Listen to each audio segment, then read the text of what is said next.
Nityanandam. With all auspicious blessings and grace of my Guru Sri Paramahamsa Nityananda Swamiji, I welcome you all to this video once again. It's my joy being here and sharing with you all the wonderful teachings of Swamiji every day. In my previous video, I have shared with you about the depths of integrity, or rather the way Swamiji teaches us how to look the various aspects of life from the periscope of integrity and to the levels in which we have to look into, breaking all the superficial, the surface barriers of what we understand as integrity. The next principle I would really like to share with you all is authenticity. How authentic we are to ourselves, to others, to the world around us. To a large extent, we ourselves are not authentic to our own idea of what we want to be, which reflects in the way we interact with others and the way things happen around us. That is what Swamiji talks about: our inner image, the outer image, the life image, and the way people look at us. In Sanskrit, these are called Sampurti, Shraddha, Upayanam, and Apyayanam. Shraddha is the Sanskrit word for authenticity.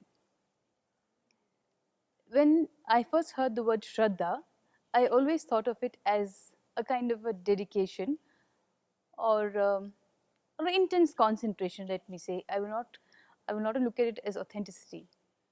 For me, I understood the levels of authenticity, Shraddha, when Swamiji introduced the story of Nachiketa to us. Nachiketa is the hero in one of the most famous Upanishad called the Katha Upanishad. Katha Upanishad is one of the most ancient scriptures which teaches us life through understanding death. When Swamiji introduced the concept of Shraddha to the Sangha, to Nityananda Sangha, his devotees and disciples,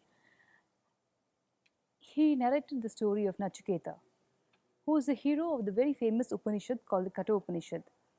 The Katha Upanishad explains about life through understanding death. Swamiji always has said, if we understand death, life is so easy to live, life becomes conflict free. So it's one of the major Upanishads as per our Sanatana Dharma, and one of the most precious understandings human beings can get about death to live a conflict free life. In this Upanishad, the hero of the book is a very small child called Nachiketa. He was a prince whose father was doing a huge yajna as he wanted to attain Lord Indra's abode. Lord Indra, as we all know, is the king of heavens, and he's supposed to have a huge, the most wonderfully built palace either on earth or on heaven. And Nachiketa's father wanted to attain that. And as per some advice, he conducted a huge yajna, and a lot of sages advised him that he has to give away what he considers the best and the most precious in his life to others, be it his citizens, to sages, to sadhus, the sons, for him to attain Indra's abode. Nachiketa's father, King Vajashravas, he was like most of us. He tried to retain the best with himself and give second quality, third quality jewels, clothes, whatever he had, including the cattle, to his citizens. Nachiketa was watching from the sidelines. He saw some sick old calves being given away, some not so good clothes being donated, and not the most beautiful of precious jewels and jewelry being donated. He started thinking that his father was not authentic. According to the sages, King Vajrashravas was supposed to give the most precious, what he thought as the most precious in the world, to others. But he realized that his father was not being authentic. And somewhere in his heart, he also knew that King Vajrashravas held Nachiketa, his son, as his most precious property in the world. So he goes to his father and he asks, whom are you going to give me to? The king, who has never been questioned in his whole life, and who had this huge battalion of soldiers and an army of citizens, never once asked him any kind of question, was a bit taken aback, but he also understood that his son, Nachiketa, was pinpointing to his inauthentic behavior. And he just brushed it aside, saying, hmm, nobody, there's nobody worthy taking whom I can give you to. Then he just stands by and he again watches what his father was doing.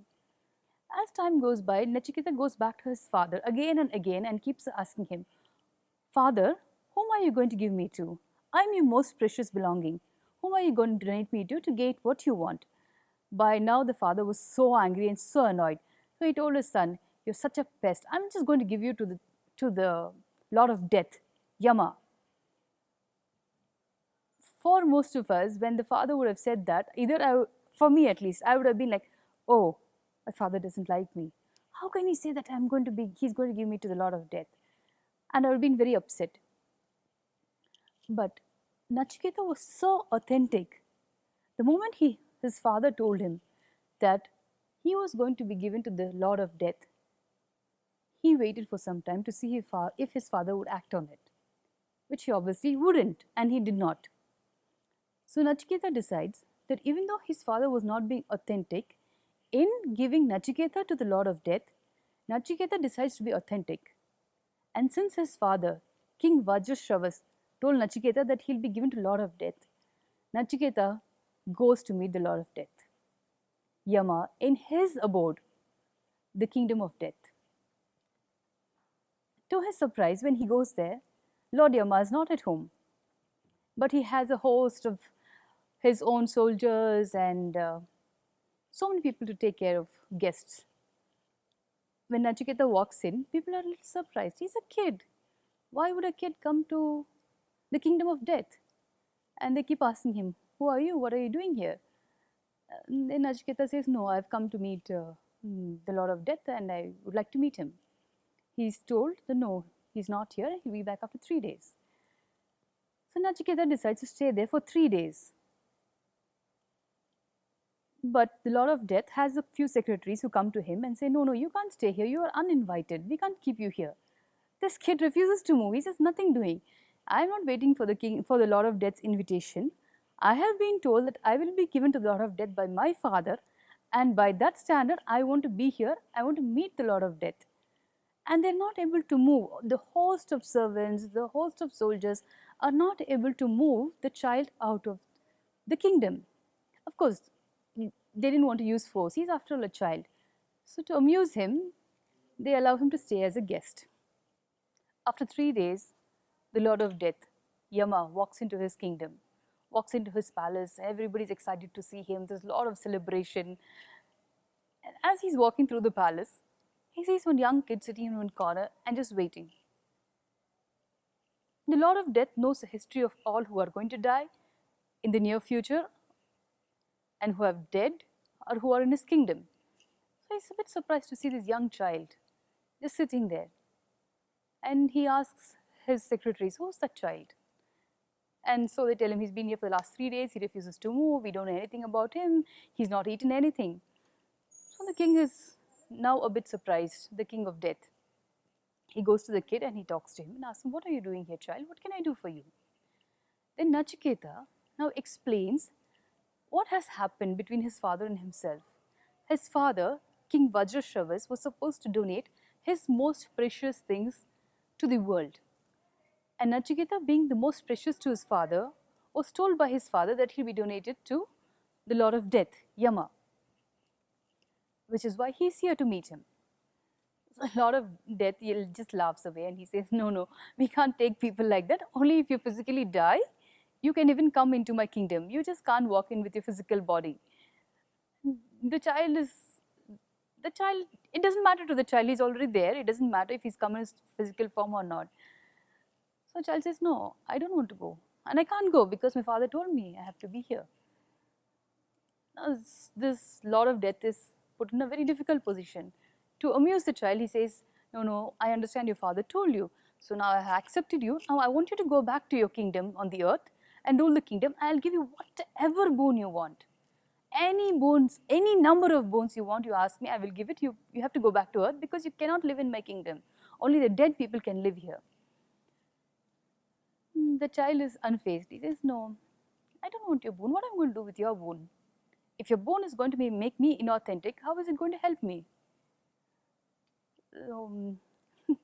This puts the Lord of Death, Yama, in a very difficult situation.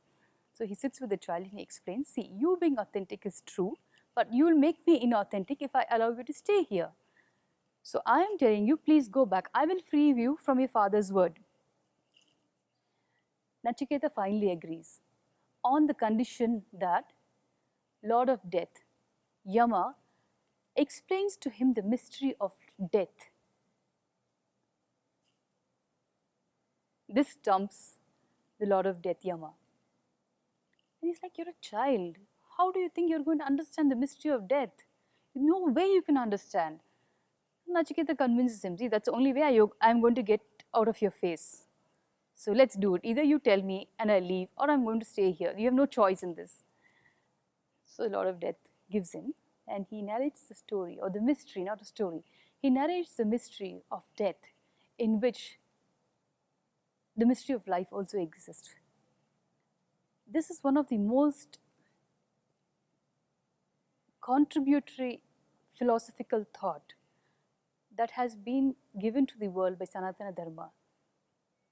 Swamiji has always said that the moment one understands the process of death and the mystery of death, then that after death there is life, then life itself becomes so blissful, so joyful.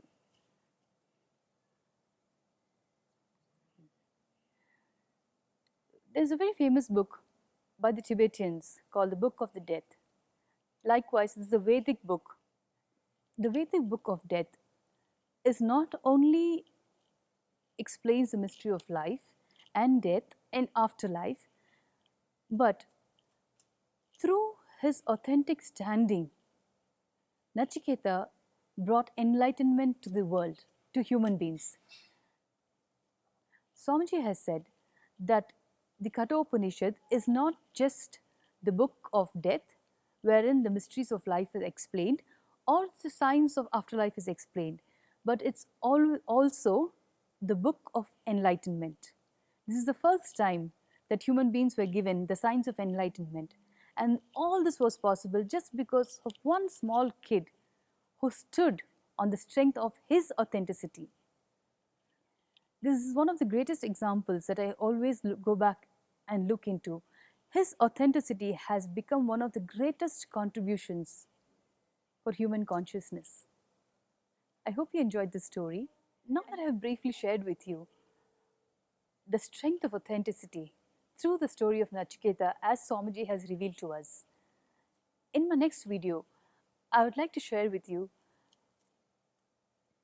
the authentic responsibility that we, each of us, can take. Thank you for tuning in. Nityanandam.